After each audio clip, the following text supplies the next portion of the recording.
Hi, I'm Thomas Bowles, Prince William County Agricultural Extension Agent. Welcome to our video.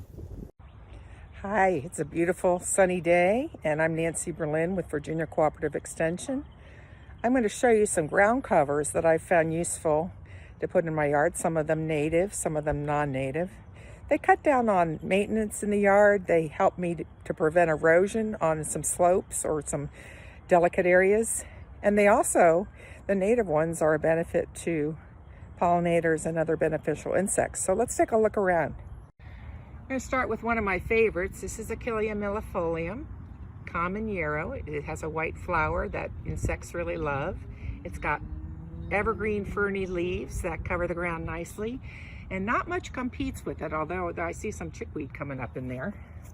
Let's walk over here, and I'm going to show you. This is Anemone canadensis. It's Canada anemone, and it makes a lovely ground cover, and it blooms with white flowers in the spring. It's a native, and you can see some common blue violets in there poking up, and they fill in the gaps nicely, and they're a host plant for fritillary butterflies, so I let them grow wherever they like. This is another spring blooming ground cover. It's called Zizia aria, or it's Golden Alexander is its common name, and you can see it has a nice umbel-shaped yellow flower that pollinators can use as a landing pad, and they frequent this, so I have that filling in a sunny area. These are for full sun pretty much.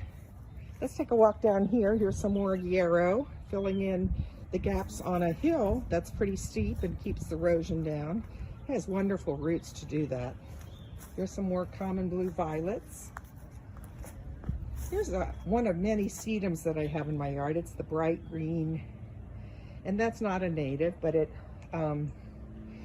fills in nicely. It keeps the erosion down on this hill, especially at the bottom of the slope.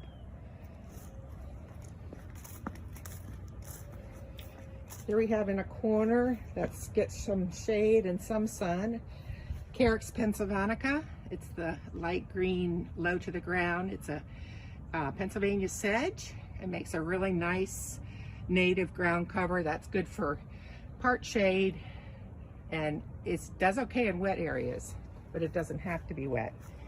Over here in this corner here, I have a nice stand of moss that's doing its job as a ground cover. There's patches of moss that I transplant throughout the yard.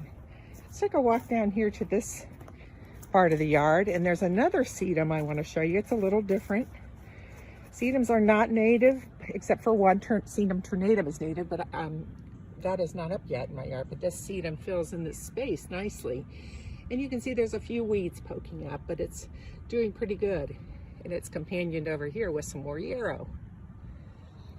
Here's another non-native, but non-aggressive plant. It's lamb's ears, or Stachys byzantium. And this is I have the small lamb's ears and the big ears right next to it.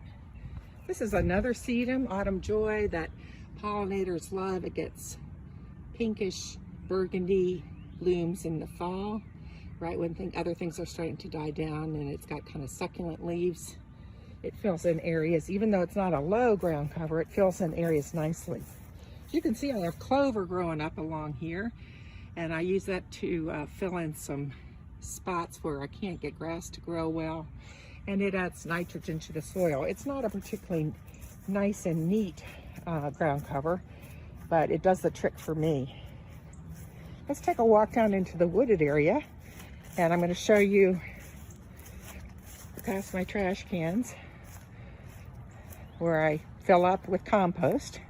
This is a woodland area. You can see in here I have the native woodland poppies. They're blooming now, and it's April, and they'll bloom for a little while longer, a couple more weeks into mid-April, and then they'll die back. But for now, they're providing a good service to early pollinators. This is foam flower, or Tiarella cordifolia, and you can see this is a cultivar. The leaves have some different markings on them, and the flowers are airy and light, real pretty. This is GM canadensis, or white avens. You can see I've got couple different, and it can look different at different times of year. Like look at these leaves versus the bright green leaves, but it's the same plant, and it's a native ground cover, GM canadensis or white avens. Take a look over here. This is another shady partial sun area, spring ephemeral. We have May apples.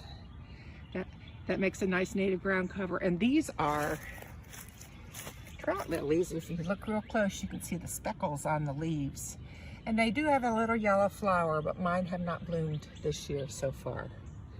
And a few common blue violets mixed in there. We'll take a walk over here real quick. And there's another patch of sedums to fill in. Some ferns. These are sensitive ferns. They don't provide a dense cover, but they're a really nice ground cover, and some cinnamon ferns in the back. Let's walk up here.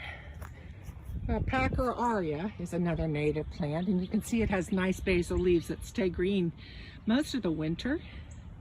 And it starts with a purple bud, and then it bursts into these yellow flowers. It's a little bit aggressive, but it's a nice native. And of course the bluebells. This is a favorite of mine.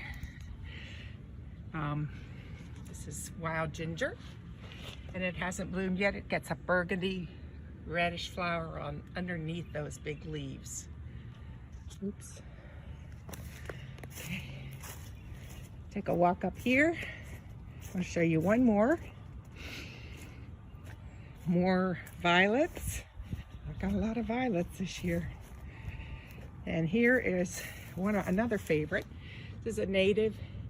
It's called lyre leaf sage. You can see it has purple basal leaves. They stay most of the winter. And then it gets a spike and a white flower. And I'm using it to try to fill in this area because when it gets hot, I'm not going to be wanting to weed this area as much. So all the purple leaves are, and look, it starts kind of green and then it turns purple. So I think that's all for today.